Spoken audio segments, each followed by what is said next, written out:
Meus irmãos, saudações de paz, que Deus vos abençoe de forma especial, tá bom?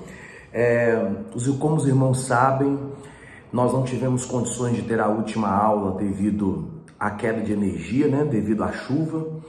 E eu estou fora do país, estou agora em Portugal e estou passando aqui para a gente ter uma aula hoje de introdução aos profetas maiores. Então a nossa aula hoje vai ser de introdução aos profetas maiores, tá bom? Então, nós vamos repetir essa aula que ficou passando ainda essa semana, no meu retorno ao Brasil, a gente vai estar repetindo essa aula que ficou faltando, ok? Então, para nós iniciarmos a nossa aula de hoje, eu gostaria que você parasse o que você está fazendo, nós vamos fazer um momento de oração, nós vamos clamar a Deus, né? Pedir do Senhor a sabedoria para que nós possamos desfrutar profundamente daquilo que Deus tem para nós, ok? Vamos fechar os nossos olhos, vamos falar com Deus.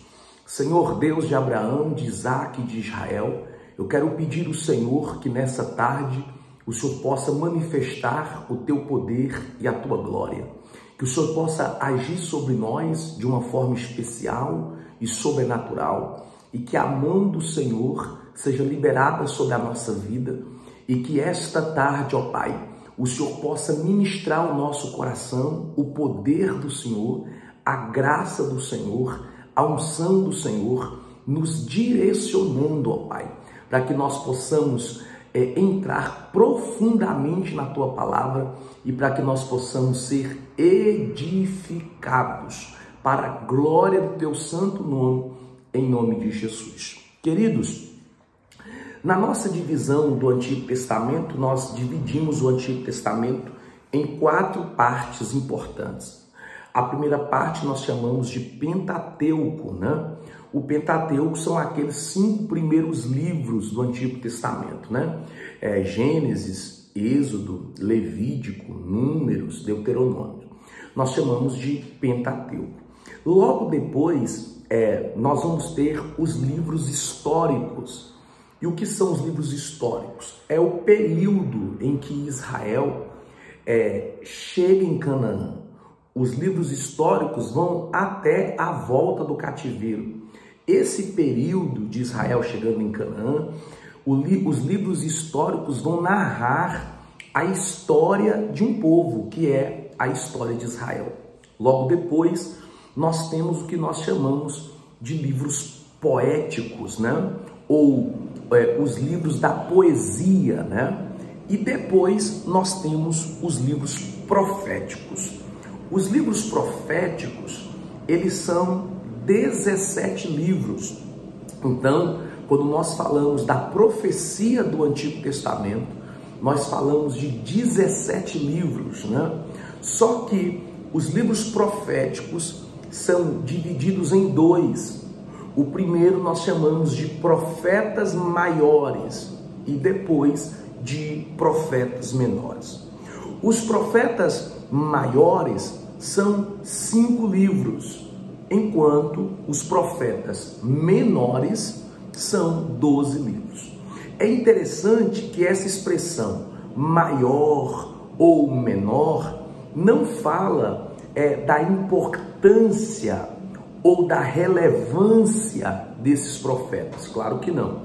Quando a expressão fala de profetas maiores e profetas menores, fala do período pelo qual esses profetas profetizaram, ou seja, alguns profetizaram com uma extensão de tempo maior e outras com uma extensão de tempo menor. Então, os profetas maiores foram aqueles que profetizaram, tiveram seu ministério expandido e profetizaram em um tempo maior, enquanto os profetas menores são aqueles que profetizaram em um determinado tempo menor.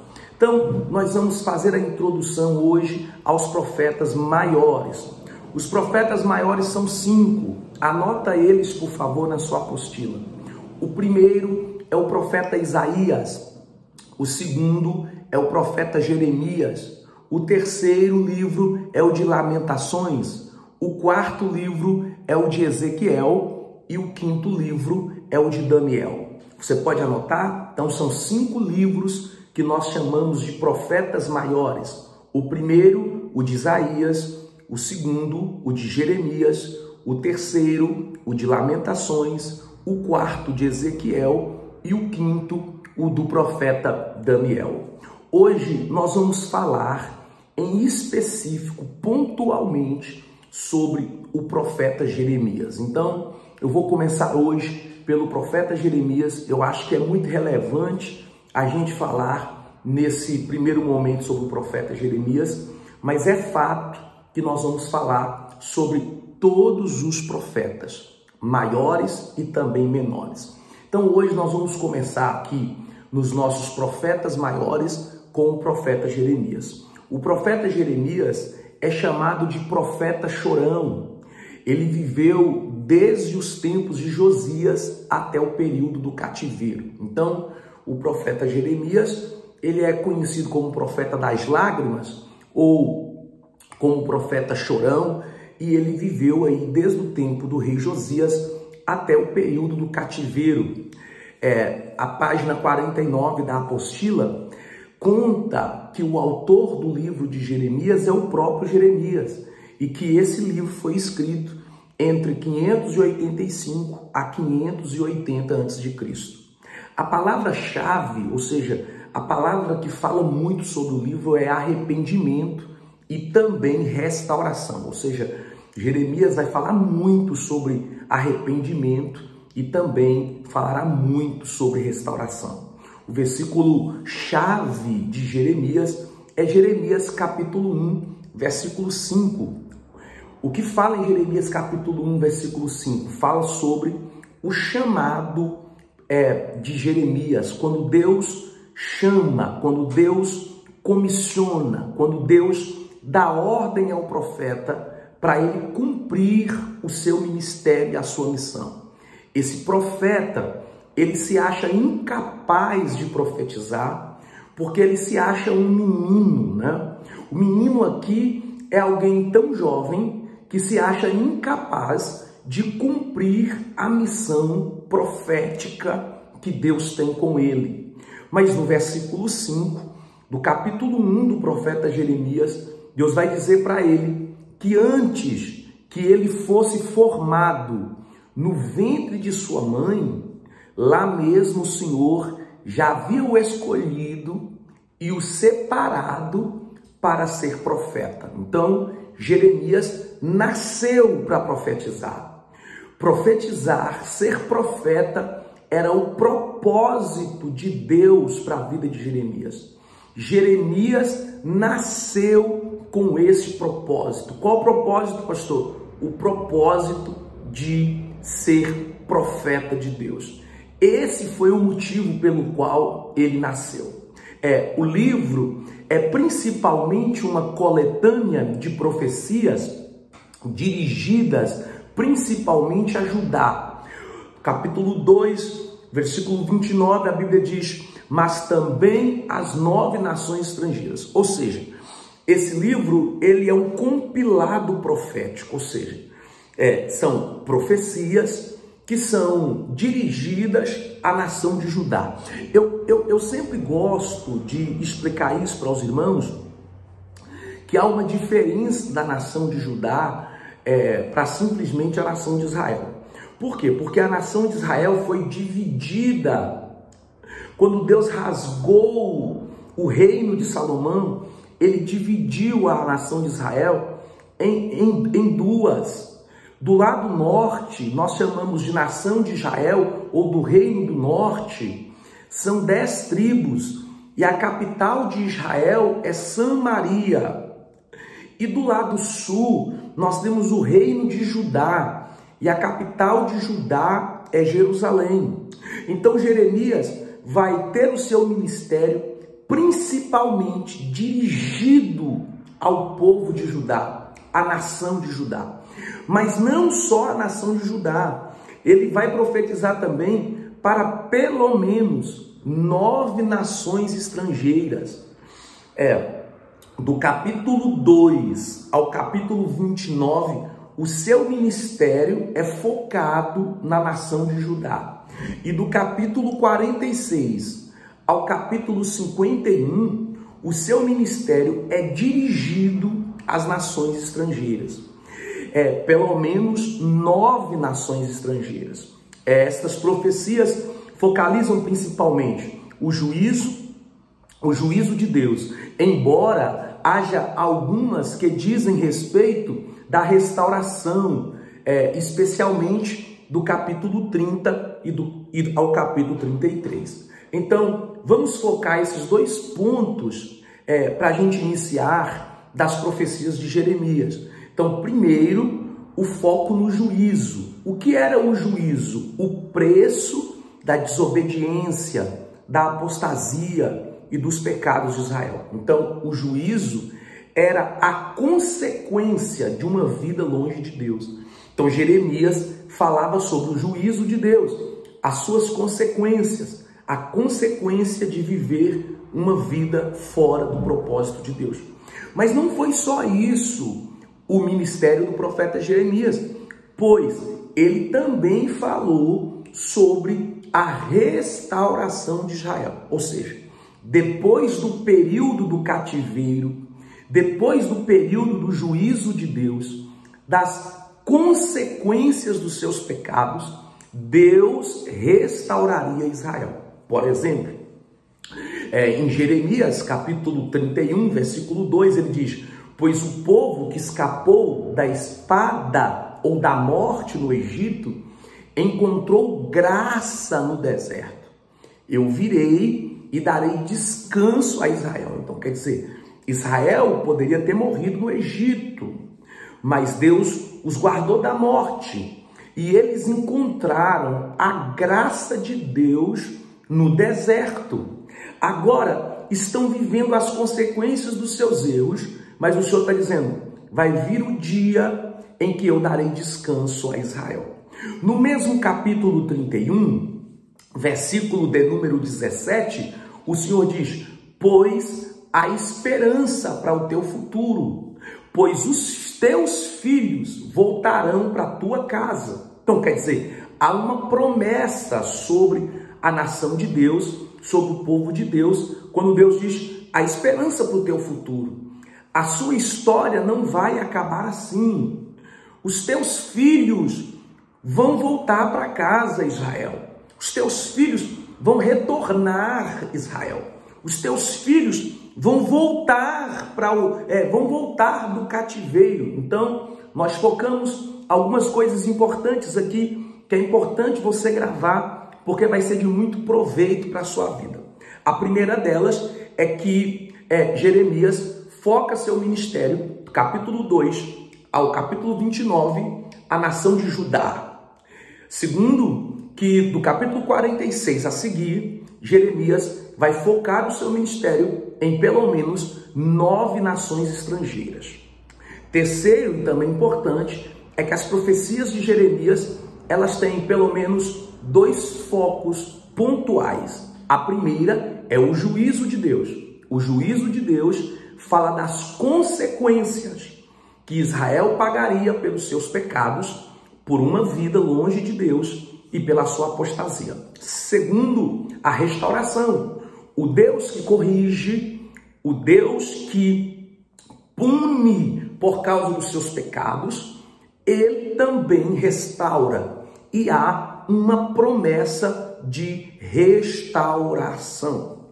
Então, nós temos aqui um compilado de livro importante, arrependimento e restauração, profecia a respeito do povo de Deus e também de nações estrangeiras, de um jovem que Deus vai levantar, que Deus já levantou, que Deus comissionou, que Deus escolheu e que este jovem nasceu com o propósito de profetizar.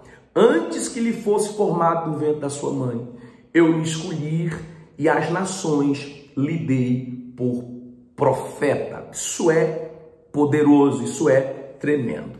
Essas profecias não estão rigidamente em uma ordem cronológica ou temática. Ou seja, quando você vai ler no livro de Jeremias, você vai entender que essas profecias não têm uma ordem nem temática, nem cronológica, né? Mas elas estão juntas, falando das mesmas coisas, julgamento e restauração. Parte do livro está escrita em uma linguagem poética, ao passo que outras têm uma forma prosa e também narrativa, ou seja, uma parte o profeta tenta combinar palavras para trazer a atenção do povo de Israel e outra forma ele narra fatos, né? Ele narra fatos. Vamos lá. Do capítulo da página 49 à página 50, as mensagens proféticas estão entrelaçadas com os seguintes aspectos históricos. Primeiro, anota, a vida e o ministério do profeta. Segundo, a história de Judá e principalmente durante o período dos reis Josias, Joaquim, Zedequias, inclusive a queda de Jerusalém. Quarto, eventos internacionais que envolvia Babilônia e outras nações. Então, vamos começar por esses pontos aqui que são específicos. Primeiro, o livro, o cânon de Jeremias, ele começa primeiro falando do chamado e do ministério do profeta, né? Então, se você ler o capítulo de número 1, e ele é muito sugestivo, né, para que a gente leia. Deixa eu pegar a Bíblia aqui para a gente fazer uma menção. Só um minuto, por favor. Então, ele é muito importante que a gente leia, que o capítulo de número 1, ele vai começar a narrar a história deste profeta, né? O profeta Jeremias. Então, deixa eu abrir a minha Bíblia aqui para a gente fazer uma menção com vocês que será importante. Vamos lá? Jeremias, capítulo de número 1, que diz assim, palavras de Jeremias, filho de Ilquias, dos sacerdotes que estavam em Anatote, na terra de Benjamim, a quem a palavra do Senhor veio nos dias de Josias, o filho de Amon, rei de Judá, no 13º ano do seu reinado. Veio também nos dias de Joaquim, filho de Josias, rei de Judá, até o final do 11º ano de Zedequias, o filho de Josias, rei de Judá, até o cativeiro de Jerusalém, no 5º mês. Então, o texto começa pontuando aonde Jeremias está. Quer dizer, o ministério de Jeremias começa no ministério de Josias, passa pelo ministério de Joaquim e vai até o ministério de Zedequias e vai até o cativeiro, né? Então, Jeremias é um profeta anterior ao cativeiro, mas também é um profeta, o seu ministério perdura ao período do cativeiro. Olha o que diz o versículo 4. Então a palavra do Senhor veio a mim dizendo, versículo 5, antes que te formasse no ventre eu te conheci, e antes que saístes do útero eu te santifiquei, e te ordenei como profeta para as nações. Então quer dizer, Deus conhecia Jeremias antes de ser formado, ele foi separado para ser profeta para as nações.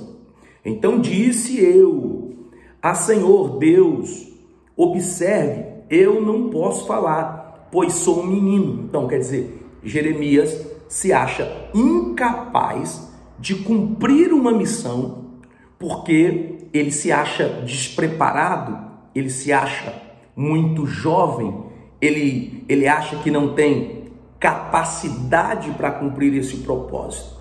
Porém, o versículo 7 vai dizer, porém o Senhor me disse, não digas eu sou menino, pois tu irás a todos a quem eu te enviar, e tudo que eu te ordenar tu falarás, e não terás medo da sua face, pois eu estou contigo para te livrar, diz o Senhor dos Exércitos. Então, há um Deus que chama, Há um Deus que comissiona, há um Deus que separa e há alguém que se sente incapaz de profetizar.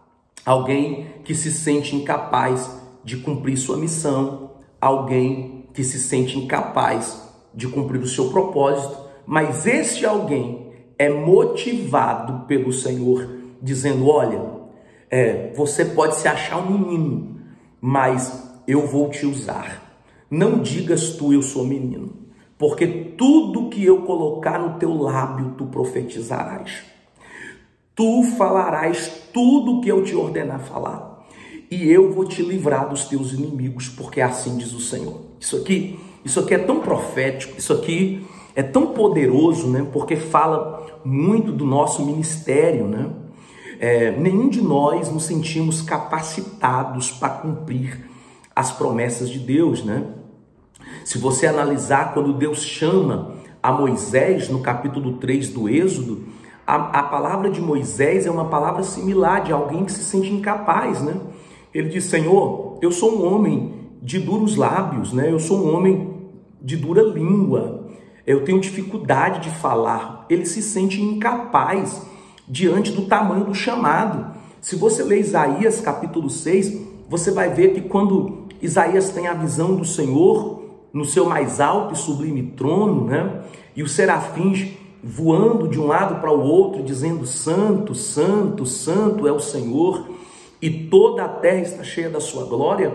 Isaías vai dizer assim: ai de mim, porque vou perecer, porque eu sou um homem de lábios impuros e habito no meio de um povo de impuros lábios, e os meus olhos viram o Senhor dos exércitos. Então, quer dizer, é um profeta que se sente incapaz diante da responsabilidade que ele recebe de levar Deus para as pessoas, de levar a mensagem de Deus, de levar a profecia de Deus. Ora, isso também vai acontecer comigo, isso também acontece comigo. E eu tenho certeza que também acontece com você quando nós nos achamos tão pequenos ao ponto de nos sentirmos incapazes de cumprir o propósito que Deus tem sobre a nossa vida. Lembra de João Batista, que segundo Jesus, no Evangelho de Mateus 10, João Batista foi o maior homem que houve na terra. Mesmo Jesus dizendo que ele foi o maior homem que houve na terra, as palavras de João Batista eu batizo com água para o arrependimento, mas aquele que virá depois de mim, eu não sou digno de levar a sandália dos seus pés. Ele vos batizará com Espírito Santo e com fogo. Ora, quando Paulo escreve à igreja que está em Roma, em Romanos capítulo 1, ele se apresenta à igreja dizendo: eu, Paulo, servo do Senhor Jesus Cristo, chamado para ser apóstolo. Ora, ele se considera um servo, um pequeno. E por que é pequeno? É porque a responsabilidade que nós carregamos é grande. Mas o mesmo Deus que nos chama, pega isso, irmão, escreva isso no seu coração, isso é para edificação da tua vida. O mesmo Deus que nos chama, ele também nos capacita. O mesmo Deus que nos chama, ele também nos capacita. Deus não colocará na sua mão algo para você fazer, o teu ministério para você executar, a tua missão, se ele não lhe dá recursos, condições, ferramentas. Então o que Deus está dizendo para Jeremias ainda que você se ache pequeno, ainda que você se ache imaturo, ainda que você se ache incapaz, eu já te separei para esse propósito e eu vou te usar.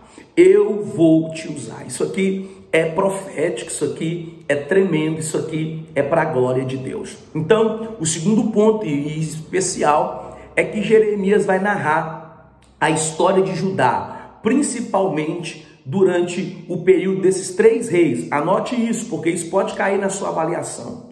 Jeremias vai narrar a história de Judá, principalmente em 3 períodos.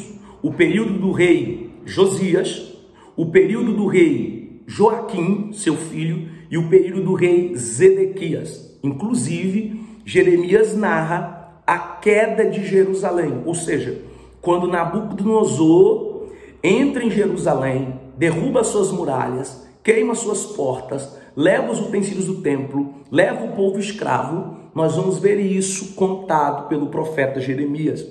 Além disso, ele vai narrar eventos internacionais como os eventos que envolvem a Babilônia e também a outras nações. Vamos lá. O livro foi escrito para fornecer um registro permanente do ministério profético de Jeremias e sua mensagem, e também para revelar o inevitável juízo divino por ter o povo transgredido o concerto e persistido em sua rebelião contra Deus e contra a sua palavra. Então, algumas perguntas. Por que o profeta vai escrever o livro de Jeremias? Qual é o motivo do livro ser escrito? O porquê que este livro é escrito? Primeiro, anote isso, também é importante, para fornecer um registro permanente do ministério profético de Jeremias e sua mensagem. Então, primeiro, o profeta escreve um livro porque ele quer que esse livro fique registrado, o seu ministério profético, sua mensagem profética fique registrada permanentemente. Segundo, o profeta escreve o livro para revelar o inevitável juízo de Deus por ter o povo transgredido sua aliança e persistido na sua rebelião contra Deus, contra a sua palavra. Então, segundo ponto, porque o livro é escrito, é porque o profeta está narrando o juízo inevitável de Deus. Há um povo que ouviu a palavra, mas que não se arrependeu. Há um povo que não deu ouvidos à direção de Deus e à mensagem profética, mas continuou vivendo longe de Deus, continuou vivendo a sua apostasia, continuou vivendo a sua idolatria, continuou vivendo a sua rebelião contra Deus. Então, o segundo ponto, porque Jeremias escreve, é por causa do inevitável juízo. 3, para demonstrar a autenticidade e a autoridade da palavra profética.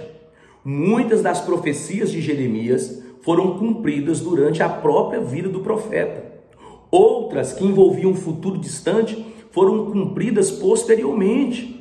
E ainda há outras a se cumprir. Então, isso aqui é importante. Em terceiro lugar, esse livro é escrito para demonstrar que a palavra que Jeremias profetiza, ele não profetiza de si mesmo. Claro que não. A palavra de Jeremias é a palavra de Deus. Essa palavra, ela é autêntica. Essa palavra, ela contém autoridade. Essa palavra é fiel. Essa palavra é verdadeira, essa palavra é profética. Então, é escrito para que eles vejam que a palavra se cumpriu.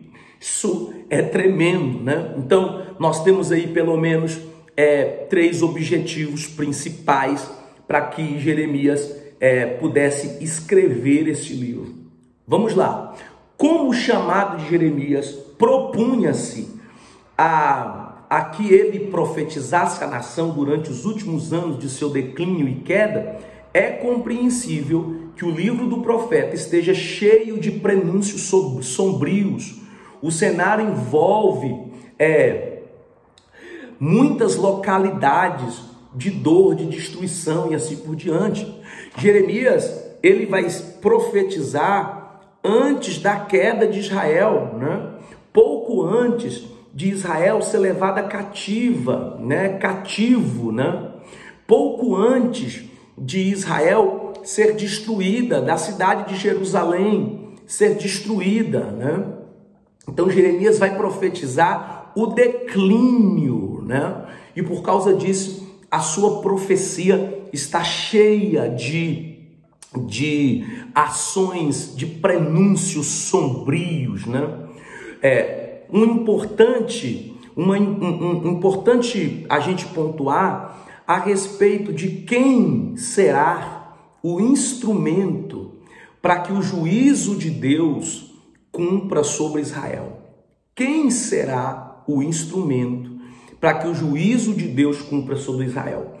Esse instrumento será Babilônia. Babilônia, o nome de uma região e de sua capital.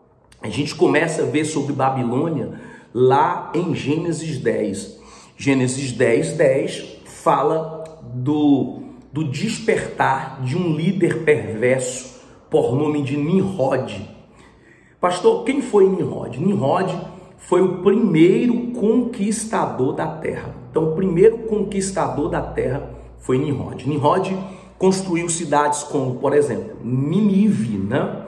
Construiu cidades, por exemplo, como Babilônia, né? Que se tornaria Babilônia depois, mas que ele a edificou como Babel, né? Então, Nimrod foi quem edificou a Babilônia, né? Não sei se você já acompanhou, mas se não acompanhou, é importante que acompanhe. Gênesis 10 fala de Nimrod, e Nimrod foi um dos descendentes de Noé, para ser mais exato, um dos descendentes de Cã, né? Quem foi Cã, pastor? Noé teve 3 filhos, né? 3 filhos Noé teve: Cã, Sem e Jafé. Cã, Sem e Jafé. Não sei se você lembra, mas quando Noé saiu da arca, a Bíblia diz que Noé plantou uma vinha e depois Noé se embriagou-se na vinha. E aí Noé entrou dentro da tenda e ficou nu. Ele demonstrou sua vergonha, demonstrou sua nudez.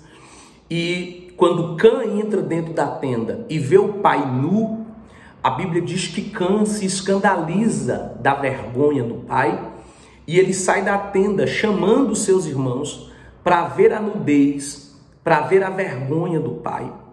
Pelo que os seus irmãos vão entrar naquela tenda de costas e vão cobrir a vergonha do pai. Quando o pai desperta da sua vergonha, né, ele vai amaldiçoar a descendência de Cã. Então, os cananitas, ou a descendência de Cã, se tornam amaldiçoados por Noé, porque Cã escandalizou o seu pai. Então, Nimrod é um descendente de Noé, né? Nimrod é um descendente de Noé, em pontual um descendente de Cã. Nimrod foi grande, Nimrod foi poderoso, Nimrod foi o conquistador, Nimrod edificou cidades, mas Nimrod ficou mais conhecido por causa da torre que ele edificou. Porque na cidade que ele edificou, nas planícies de Siná, no vale de Siná, ele edificou uma cidade e ele fez uma torre. E ele dizia: eu vou fazer essa torre porque eu quero tocar os céus, em um lugar aonde Deus não alcança, né? Nimrod diz: eu vou fazer essa torre porque o meu nome vai ser conhecido, eu vou ser poderoso e eu vou ser famoso na terra. E Nimrod conseguiu um feito memorável. Ele, segundo a Bíblia, ele uniu as pessoas para que eles tivessem a mesma visão e a mesma fala. E sendo assim, ele começou a construir a torre, né? Só que aí a Bíblia diz que Deus desceu em Babel, né? E Deus viu a construção que Nimrod fazia e o motivo pelo qual ele fazia, né? E quando Deus percebeu que o desejo pelo qual ele construía era poder, era ser grande, era ser melhor do que os outros, era alcançar um lugar aonde Deus estava, era alcançar Deus. Essa torre, ela era uma espécie de misurate, que é uma espécie de pirâmide do Egito, né? Ou aquelas pirâmides dos Incas, aonde há uma escada e quando você chega no topo, há um altar que eles acreditavam ser um portal para que o reino espiritual viesse ao reino da terra, né? Ao reino carnal. Então Nimrod estava fazendo um portal para um reino espiritual e Nimrod queria fazer um lugar onde na mente dele Deus não alcançaria e que isso faria ele ser poderoso. De forma que se Deus decidisse de novo, né, destruir o mundo com dilúvio, as águas não chegariam ali e o povo não seria espalhado. Então, Nimrod lutava contra a vontade de Deus.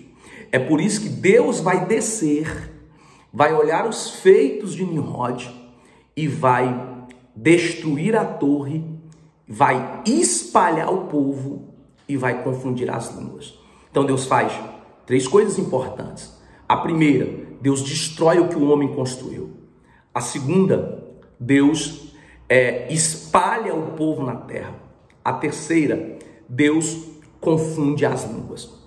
Essa cidade, né, que depois se chamaria Babilônia, ela vai ser construída nas margens do lado esquerdo do rio Eufrates, né, onde hoje existe o Iraque, né? Então, Babel estava na região do Iraque.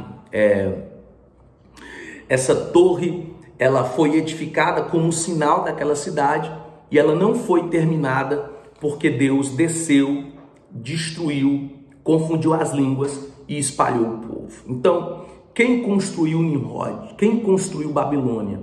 Foi Nimrod, né? Essa cidade vai ser o instrumento de Deus para trazer juízo a Israel. Então Deus usará uma nação ímpia, né, para trazer juízo sobre um povo que está andando longe de Deus.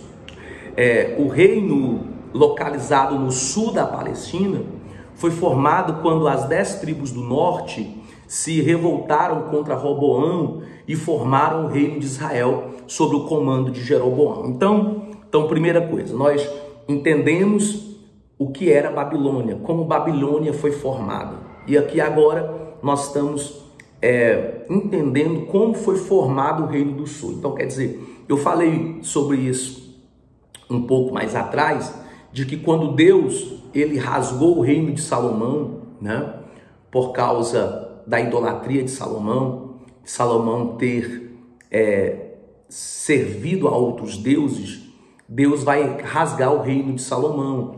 E aí o texto vai dizer bem claro que a parte sul da Palestina vai se chamar Reino de Judá. Essa parte sul vai ter 2 tribos, né? E vai se chamar Reino de Judá. A capital de Judá é Jerusalém, né? E depois nós vamos ter o Reino do Norte, que é o reino de Israel, né? Quando se revoltaram contra Roboão, né? E Jeroboão formou o reino de Israel e se juntou a ele 10 tribos, ali por volta de 931 a.C., né? Então, por volta de 931 a.C., o reino de Israel é dividido, né, entre 2 e se torna Reino do Sul, Reino de Judá, e Reino do Norte, que é o Reino de Israel, né? 1 Reis, capítulo de número 12, né? Deixe-me ver aqui, para a gente falar um pouco aqui. 1 Reis, capítulo de número 12, né? Diz assim: e Roboão foi para Siquém, porque todo Israel havia vindo a Siquém para fazê-lo rei. Tendo Jeroboão, filho de Nebate, ouvido isso, pois estava indo no Egito, para onde tinha fugido da presença do rei Salomão, onde habitava, e de onde mandaram chamá-lo, veio com toda a congregação de Israel e falaram a Roboão, dizendo: o teu pai fez o nosso jugo doloroso, agora, portanto, faz mais leve o serviço doloroso de teu pai e o seu jugo pesado, que ele pôs sobre nós, e te serviremos. E ele lhes disse: parte por mais 3 dias, depois retomai a mim. E o povo partiu. E o rei Roboão consultou os homens mais velhos que estavam diante de Salomão, seu pai, enquanto ele ainda vivia, e disse: como vós me aconselhais para que eu possa responder essas pessoas? E eles lhe falaram, dizendo: se fores um servo para este povo nesse dia, e servi-los, e respondê-los, e falares boas palavras a eles, então eles serão teus servos para sempre. Ele, porém, abandonou o conselho dos velhos, o qual eles lhe tinham dado, e consultou os conselhos dos jovens que haviam crescido com ele e que estavam de pé diante dele. E disse-lhes: que conselho vós dais para que nós possamos responder a este povo que falou comigo, dizendo: alivia o jugo que o teu pai pôs sobre nós? E os moços que haviam crescido com ele lhe falaram, dizendo: assim falarás a essas pessoas que falaram contigo, dizendo: o teu pai fez pesado o vosso jugo, mas tu alivia de sobre nós. E assim tu dirás a eles: o meu dedo mínimo será mais grosso do que os lombos do meu pai. Então olha para vocês verem. O povo chama Roboão, que vai reinar sobre Israel, e diz para ele: olha, seu pai colocou um jugo muito pesado sobre nós. O jugo pesado aqui era a respeito dos impostos. Ou seja, Salomão, para construir o reino que ele construiu, Salomão para construir o império que ele construiu, Salomão para ter as riquezas que ele teve, ele colocou um fardo muito pesado no povo e eles não estavam aguentando. Então, quando eles chamam Roboão para reinar sobre eles, eles dizem: olha, se tu aliviardes o fardo que o teu pai colocou sobre nós, então por toda a nossa vida nós te serviremos. O que o povo está dizendo é: a gente não aguenta mais pagar imposto. Se você diminuir os impostos, nós vamos te servir por toda a vida. Por toda a vida. E então Roboão vai buscar conselho. Primeiro, ele busca o conselho dos mais velhos. E os mais velhos dizem para ele: olha, se você aliviar o jugo sobre eles, então você vai ter o coração deles para sempre. Então, se você liberar para eles palavras boas agora, se você entender eles agora, se você aliviar o fardo deles agora, então você vai ter o coração deles para sempre. Mas Roboão também quis ouvir os jovens que cresceram com ele.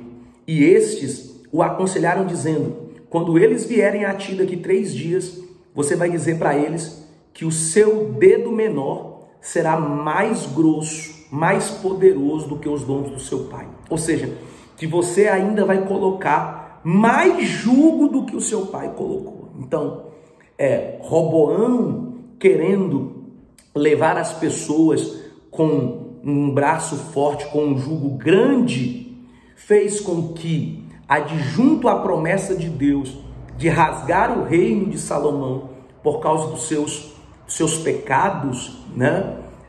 Fará com que o reino seja dividido e Jeroboão vai tomar conta da parte norte com 10 tribos e Roboão vai ficar apenas com a parte sul, 2 tribos. Então, nós entendemos que Babilônia, e isso é importante que você anote, Babilônia, mesmo sendo uma nação ímpia, vai ser um canal de Deus para trazer juízo sobre o povo de Deus que estava vivendo apóstata, longe do propósito de Deus, rebelde, longe da promessa de Deus, e Babilônia vai ser esse instrumento.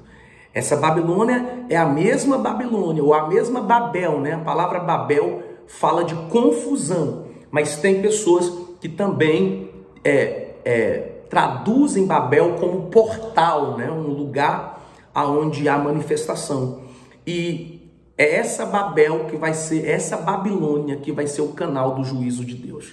Sobre qual povo? Sobre a nação de Israel. Tanto o reino do norte quanto o reino do sul. Mas principalmente o reino do sul, que era o reino de Judá. Ok? Ok. Entendendo que Babilônia vai ser esse instrumento do juízo de Deus, então quando Nabucodonosor entra, né, ali no reinado de Zedequias, entra em Babilônia, destrói as muralhas, né, queima as portas, rouba o templo, leva os utensílios do templo. Ele vai levar o povo para onde? Vai levar o povo para o cativeiro. Então, a nação de Israel, nas suas levas, né, príncipes, sacerdotes e assim por diante, serão levados ao cativeiro. A situação dos israelitas, quando os moradores do Reino do Norte, Israel, foram derrotados e levados como prisioneiros, né, foi uma situação de muita crítica, de muita dor, de muita aflição, de muita angústia, né? Israel vai viver as suas piores dores.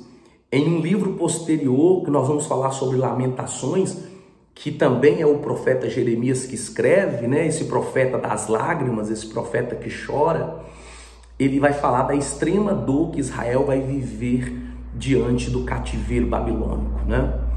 O autor do livro é indicado com clareza em Jeremias 1:1, ou seja, o autor não é anônimo, o autor é indicado com clareza, está em Jeremias 1:1, o autor é este Jeremias. Depois de profetizar durante 20 anos em Judá, Jeremias foi ordenado por Deus a deixar sua mensagem por escrito. Então, Jeremias vai profetizar, vai cumprir o seu ministério durante 20 anos, focando-se em Judá, e depois ele é dirigido, ele é direcionado por Deus a deixar essa mensagem escrita, né?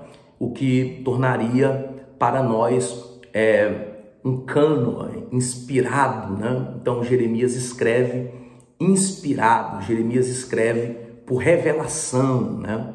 Assim o fez ao ditar as suas profecias a seu fiel secretário Baruque. Então, quer dizer, Jeremias recebe essas profecias, Jeremias recebe essa revelação, Jeremias é inspirado e ele dita ao seu secretário Baruque, que vai escrevendo, né, todas essas profecias no rolo, né? Jeremias profetizou a Judá durante os reinados de Josias, Joaquim, Jeconias e Zedequias. O seu chamado é datado em 626 a.C. e o seu ministério continuou até pouco tempo depois da queda de Jerusalém, por volta de 586 a.C.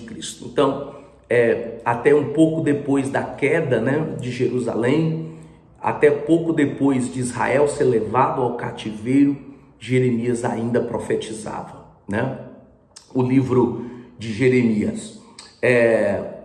Só um minuto aqui.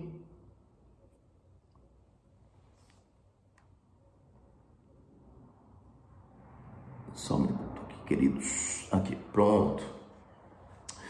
Texto e mensagem, né?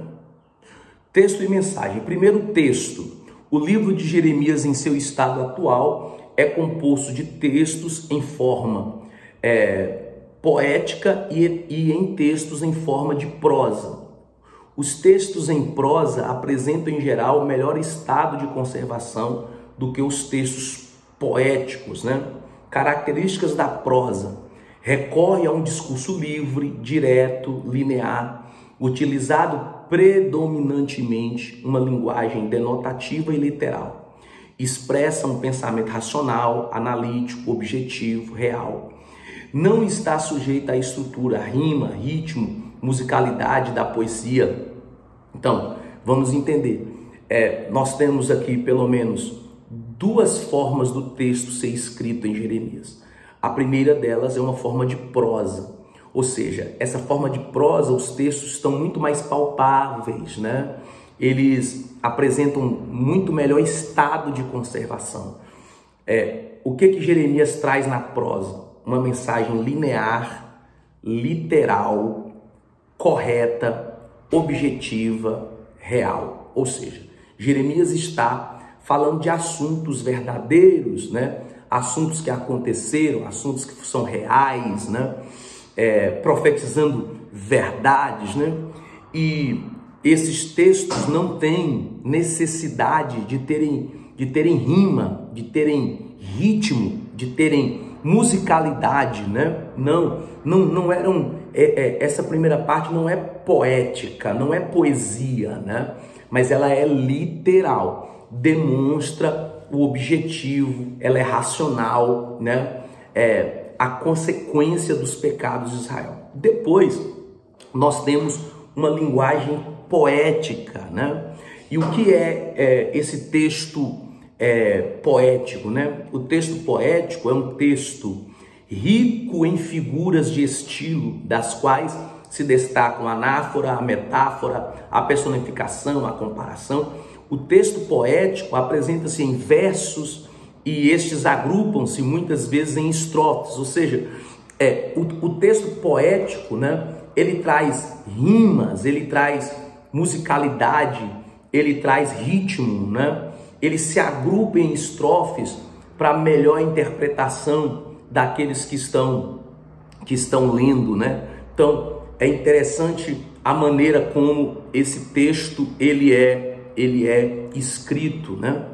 É importante que todo esse texto vai apontar para o inevitável juízo de Deus a Israel, né?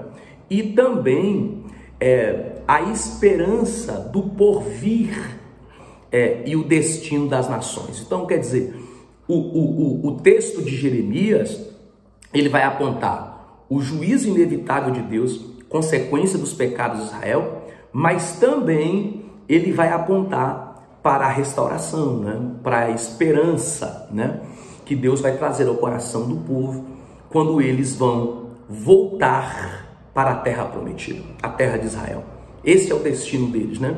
Voltar para a terra de Israel. Vamos lá?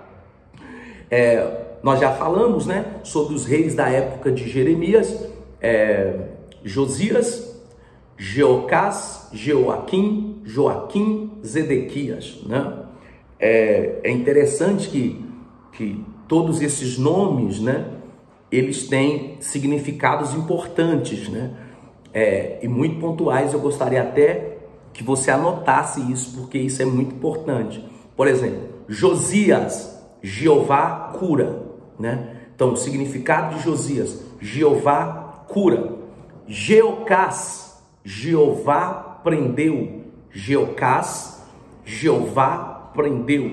Jeoaquim, Jeová firma. Jeová firma. Joaquim, Jeová estabelece.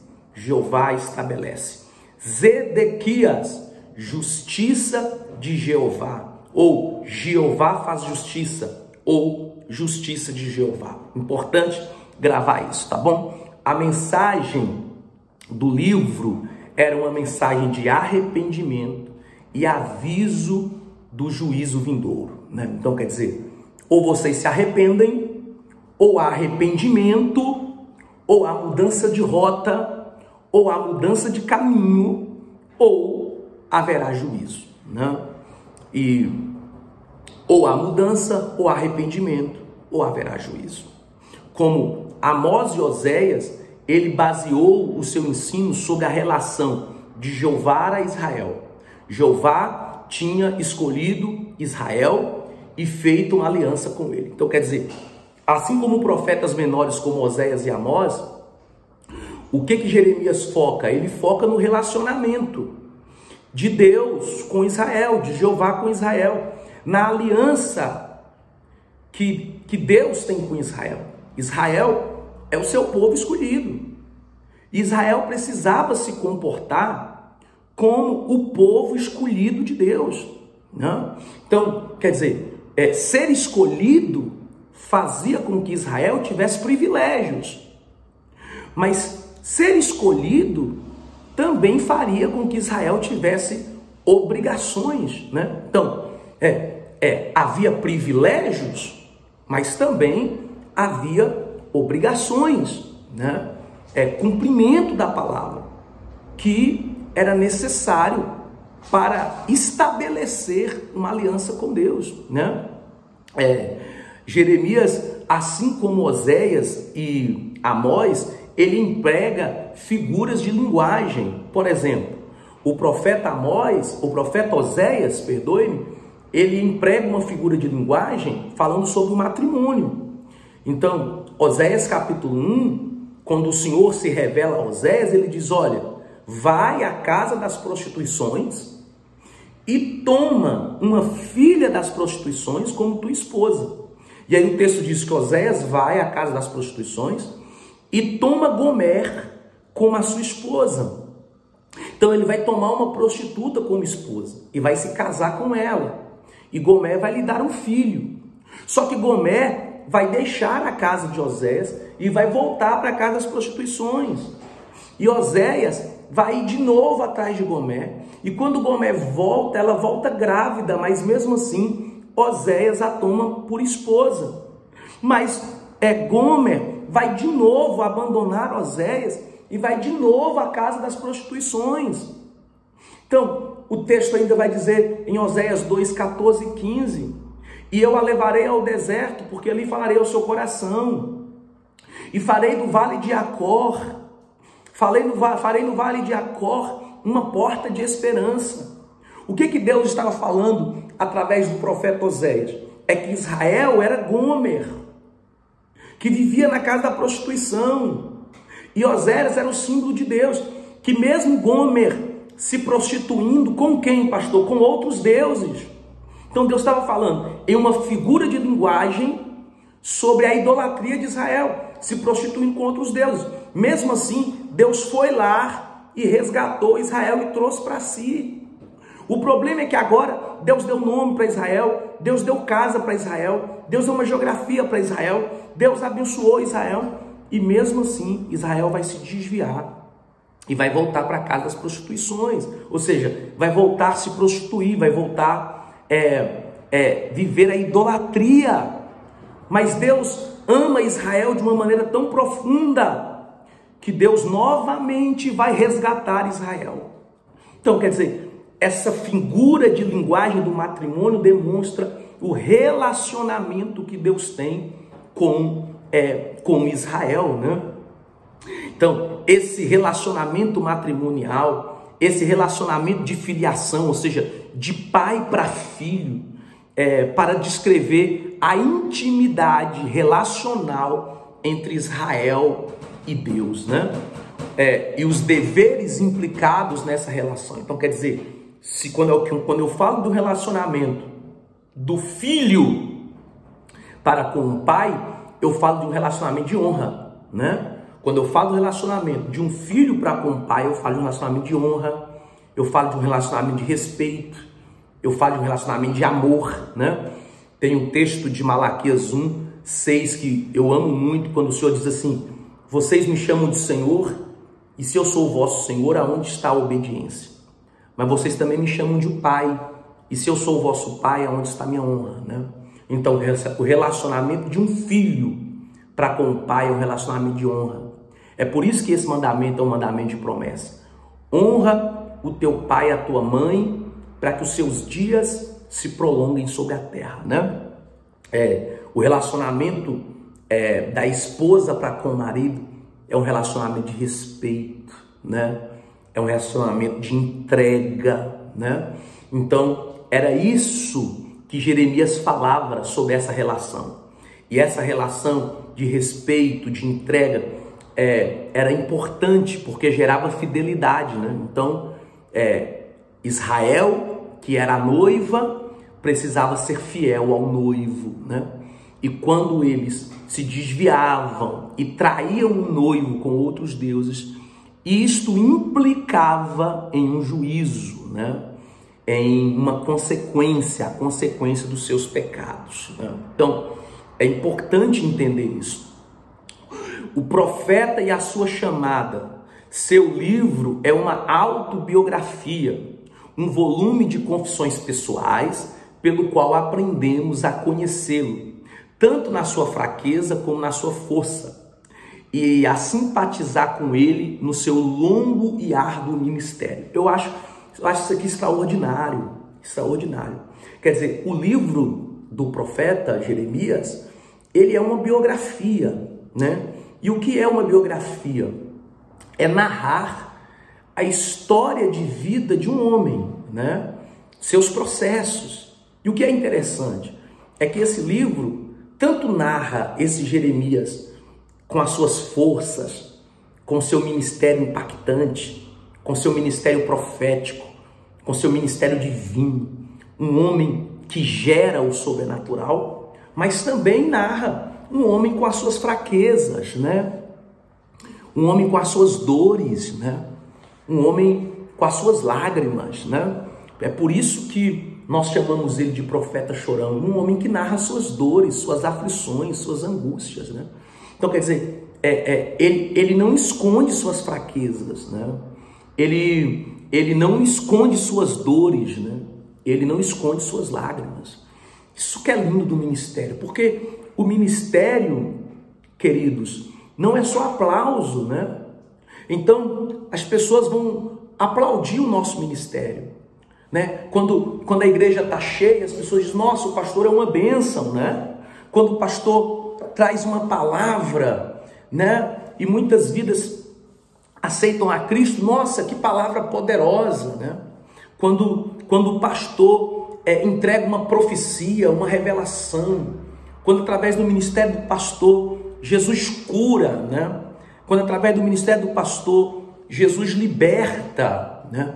Demonstra o poder sobrenatural de Deus, isso demonstra a força do pastor, mas o pastor não é isso todo o tempo, né? O ministério não é isso todo o tempo. Vai ter dia que a gente vai levantar e vai querer desistir, né? Vai ter dia que a gente não vai ter força para orar, para jejuar. Vai ter dia que a gente vai perguntar, por que, Deus? Por que eu estou passando por isso, Deus? Por que eu estou fazendo assim, Deus?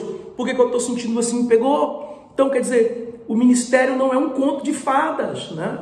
Nós vamos viver dores, nós vamos viver aflições, nós vamos viver angústias, né? Então, Jeremias deixa isso muito claro, os desafios do ministério. E eu quero falar aqui para os meus alunos. Quantas pessoas que vão começar esse curso ou que começaram esse curso e não vão terminar o curso porque vão enfrentar tantos desafios, tantas dores. Quantas pessoas que começam na igreja com uma chama tão grande, começam orando, não perdem culto, vão aos cultos, choram, clamam, são batizadas no Espírito Santo e de repente vem as lutas da vida, as lutas com o marido, as lutas com a esposa, as lutas com os filhos, as lutas financeiras e muitas coisas vai te esfriando e às vezes você se sente só, você se sente fraco, você acha que não vai conseguir, pegou? Então isso demonstra o que é o ministério e Jeremias, o livro de Jeremias narra tudo isso. O capítulo 20 de Jeremias chega a dizer, olha, eu estou com vontade de parar, eu não quero mais profetizar, porque eu profetizo, mas as pessoas não dão ouvido, pegou? Então Jeremias está dizendo, nossa, eu estou profetizando aqui, mas ninguém está ouvindo a minha profecia, ninguém está aceitando a minha profecia, então eu vou parar de profetizar. Mas Jeremias vai dizer assim, eu não posso parar, porque há uma chama que queima dentro de mim. Queridos, é essa chama que queima dentro de nós, que não permite que nós paremos. É essa graça, é essa presença, é esta unção, é este poder que não nos deixa parar e desistir. Então, é isso que o profeta vai falar na sua chamada, nessa biografia, no seu livro. Ou seja, ele vai falar da sua força, da sua autoridade, do seu poder, mas também da sua fraqueza. Jeremias era sacerdote, ou seja, Jeremias era de uma família sacerdotal. Você sabe que sacerdote era uma linhagem, né? Então Jeremias era de uma linhagem sacerdotal, seu pai era sacerdote e, portanto, ele também era sacerdote, né? Nasceu para ser sacerdote. Sua morada, ou seja, sua geografia era em Anatote, né? Jeremias era de Anatote, que era uma aldeia a 4 quilômetros ao nordeste de Jerusalém. Então, ele morava ali muito próximo de Jerusalém, né? Quando foi chamado, ele ainda era um moço, quando a palavra do Senhor veio até ele, e ele se sentia despreparado para cumprir essa missão, né? Essa missão era árdua, essa missão era difícil, né? Jeremias 1,6, e ele se sentia despreparado. Ele dizia, olha, eu sou apenas uma criança, né? Como poderei eu ir se eu sou apenas uma criança, né? Mas Deus deixa bem claro que ele é comissionado antes que fosse formado no ventre da sua mãe. Um pouco dos seus sofrimentos aqui. O ministério do profeta foi um prolongado martírio. Era objeto de amarga perseguição. A sua própria vida estava em perigo. Seus vizinhos em Anatote procuravam matá-lo e sua própria família o perseguia. Então, olha o que é o ministério de um profeta, hein? Olha isso. Todo mundo fala do benefício de ser um profeta, né? Mas olha os sofrimentos de Jeremias, né? Olha as marcas de um ministério de um profeta. Quando a gente lê o Evangelho de Mateus, né? A gente se depara no capítulo 10 a seguir com João Batista perdendo a cabeça por causa da sua profecia. João Batista vai perder a cabeça. Por quê? Porque a profecia que ele profetizava não agradava aos grandes da sua época, né? Quando a gente vê, por exemplo, o profeta Elias vai ser perseguido por Acabe e por Jezabel porque não aceitavam a sua profecia. Então, quem disse que vida de profeta é fácil, gente? Quem foi que disse que vida de profeta é fácil? Pelo contrário, vida de profeta é difícil demais. E nós vamos ver que o ministério de Jeremias foi um martírio prolongado. Olha, Jeremias vivia uma amarga perseguição. Sua vida estava em constante perigo, ou seja, sempre queriam matar Jeremias, sempre queriam destruir Jeremias. Seus vizinhos em Anatote procuravam matá-lo. Sua própria família o perseguia. Gente, isso aqui é profético. Às vezes, as nossas maiores perseguições não são com os de fora, são com os de dentro. Quem foi que perseguiu José? Seus irmãos. Quem perseguiu Jefité? Seus irmãos. Então, às vezes, as nossas maiores lutas não são com os de fora, são com os de dentro. Lembra de Davi? Quem não acreditava na unção de Davi eram os próprios irmãos. Olha o que Deus disse para Davi, olha o que Davi disse para Deus: prepara perante mim uma mesa na presença dos meus inimigos. Os inimigos de Davi não estavam longe, estavam perto. Então, Jeremias vivia perseguição com os de fora, com os vizinhos, mas também ele era perseguido pela própria família. Jeremias vai ser lançado, gente, na prisão. Jeremias vai ser lançado na prisão por causa da sua missão, por causa do seu propósito. Jeremias vai ser lançado no fundo do poço, por causa da sua missão, por causa do seu propósito. Então, Jeremias poderia ter simplesmente aberto mão de profetizar a verdade e profetizar o que eles queriam ouvir para não ser perseguido, mas Jeremias é fiel à palavra que Deus lhe entrega. Quando nós somos fiéis à palavra que Deus nos entrega, infelizmente ou felizmente, nós vamos confrontar muita gente. Tem pessoas que não vai gostar de você pela palavra que você entrega. Quando você entregar a verdade dentro da sua família, tem pessoas que não vão gostar de você porque elas não querem ouvir a verdade. Quando você entregar a verdade no seu local de trabalho, tem pessoas que vão se afastar de você porque elas não querem ouvir a verdade. Tem pessoas, quando você entregar a verdade na sua escola, elas vão se afastar de você porque elas não querem ouvir a verdade, meu irmão. Isso aqui é profundo, isso aqui é poderoso. Mas mesmo assim, Jeremias, mesmo sendo perseguido, mesmo tentando matá-lo, mesmo sendo preso, mesmo sendo perseguido pelos vizinhos, mesmo sendo perseguido pela própria família, ele não abre mão de profetizar a verdade de Deus. Podemos reconhecer no caráter de Jeremias uma especial aptidão para a sua missão.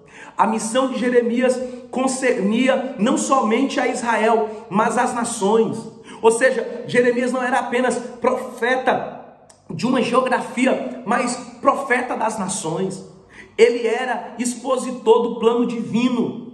Naquele século de confusão e movimento, seu serviço havia ser arrancar e demolir. Ou seja, o ministério de Jeremias era arrancar a idolatria, arrancar o pecado de Israel, demolir essa estrutura maligna pelo qual Israel estava edificado, para derrubar e destruir, mas também para edificar e plantar. Então a mensagem de Jeremias era arrancar tudo aquilo que não louvava a Deus, destruir altares de Baal, destruir altares a deuses, mas também edificar, restaurar, plantar. Jeremias capítulo 1, versículo 10. Em outras palavras, para anunciar a remoção da ordem existente e para dar lugar a um novo tempo, a uma nova ordem. Ou seja, Jeremias anunciava a destruição desse ambiente, a consequência do pecado, o juízo de Deus, mas ele também anunciava a restauração, a restituição, a transformação. Isso é para a glória de Deus. Isso aqui é profético, isso aqui é tremendo. Então, o profeta Jeremias, ele cumpre o seu propósito e cumpre a sua missão de apontar juízo, o julgamento inevitável por causa dos pecados de Israel e por causa da sua rebelião. Mas também o livro do profeta Jeremias aponta restauração, transformação e a restituição de Israel do cativeiro, né? O profeta Jeremias cumpre o seu chamado, cumpre a sua missão, mesmo diante das perseguições, mesmo diante de tentarem matá-lo e destruí-lo. Então, é muito importante que você assista essa aula 1, 2 vezes e grave toda a história de Jeremias. Ela será para a sua grande edificação. É importante que você narre o chamado de Jeremias, que você narre que Jeremias era de uma família sacerdotal. Anote isso, isso é importante. Jeremias era de uma família sacerdotal. A sua geografia, a aldeia onde ele nasceu e onde ele foi criado, ficava ao nordeste de Jerusalém, muito próximo de Jerusalém, em uma aldeia chamada de Anatote. É muito importante que você grave que Jeremias profetizou principalmente, né, no reinado desses 3 reis, principalmente Josias, Joaquim e Zedequias. E que o ministério de Jeremias perdurou até a queda de Jerusalém um pouco depois. Isso são pontos que você precisa verdadeiramente gravar, né? Que o ministério de Jeremias, ele profetizou do capítulo 29 ao capítulo 36, ele profetiza diretamente a Judá, ou seja, seu ministério é específico, as suas profecias são específicas a Judá, e que depois ele também vai profetizar ali depois do capítulo 49, ele também vai profetizar para pelo menos 9 nações ímpias, né? É importante que você também grave, né, que Jeremias vai receber a revelação, né, a profecia, né, de Deus, e ele vai ditar para que o seu secretário, né, escreva essa profecia, né, e aí o seu secretário vai narrar a profecia, vai escrever a profecia, né, Baruque. Então é Baruque que escreve, mas é Jeremias que dita, né? Então são pontos que eu quero que você anote, porque é importante que Jeremias escreve esse livro. Ele é datado ali por volta de 526 a.C., né? Vai até pouco tempo depois da queda de Jerusalém, ali por volta de 586 a.C. Então é importante você marcar isso, porque isso é para o seu conhecimento e ele é muito importante. Então, Jeremias era sacerdote, ele nasceu e cresceu em Anatote. Jeremias profetizou principalmente no reinado de Josias, Joaquim e Zedequias. Há mais reis envolvidos, mas as suas principais profecias estão no reinado desses 3 reis, né? É importante que você anote que as suas profecias são principalmente para Judá, mas ele também profetiza para pelo menos 9 nações ímpias, né? Ele fala, por exemplo, para a Babilônia. É importante que você entenda que Babilônia é o instrumento de Deus para trazer juízo para Israel. Essa Babilônia nasce lá em Gênesis 10:10 com Nimrod, né? Que foi o conquistador da Babilônia, né? Então é importante que você guarde isso. É importante que você guarde que o livro de Jeremias, ele é escrito em 2 figuras de linguagens importantes. O texto, ele é escrito tanto um texto poético quanto um texto de prosa, sendo que a parte de prosa, ela está muito melhor, né? Muito melhor guardada, né? E a parte de prosa fala de assuntos literais, lineares, objetivos, enquanto a parte de poética, né, fala mais de uma forma de poesia, de cântico, de ritmo, né, uma expressão mais subliminar. É importante falar sobre isso. Falar que, assim como Oséias e Amós, Jeremias tem uma linguagem figurativa, que aponta, por exemplo, no caso de Amós, para o matrimônio, para a filiação. O que essa forma figurativa aponta? Para a maneira que o Deus de Israel, que Jeová, se relaciona com o seu povo, né? Então Deus requer fidelidade, Deus requer amor, Deus requer intimidade. E esse relacionamento implica em ter benefícios, mas também em ter deveres. Eu acredito que a gente foi muito produtivo na nossa aula hoje, iniciando aqui os profetas maiores e pontuando hoje sobre o profeta Jeremias, tá bom? Então eu volto para a nossa próxima aula, nós vamos orar agora e para agradecer a Deus. Senhor Deus de Abraão, de Isaac e de Israel, quero pedir ao Senhor que o Senhor venha derramar da tua bênção, da tua graça e do teu poder. Que o Senhor possa cumprir sobre nós a tua palavra, que o Senhor possa nos dar força para que nós possamos, meu Deus, exercer teu ministério, teu chamado. Que o Senhor possa abrir a nossa mente para que nós possamos ser um canal de bênçãos para a vida dos teus filhos. E que nesta hora eles possam ser tocados, edificados e guardados para a glória e para a honra do Senhor, em nome de Jesus. Queridos, Deus abençoe você, que Deus faça resplandecer sobre a sua vida a glória dele. Fique com Deus, Pai do Senhor, tchau, tchau.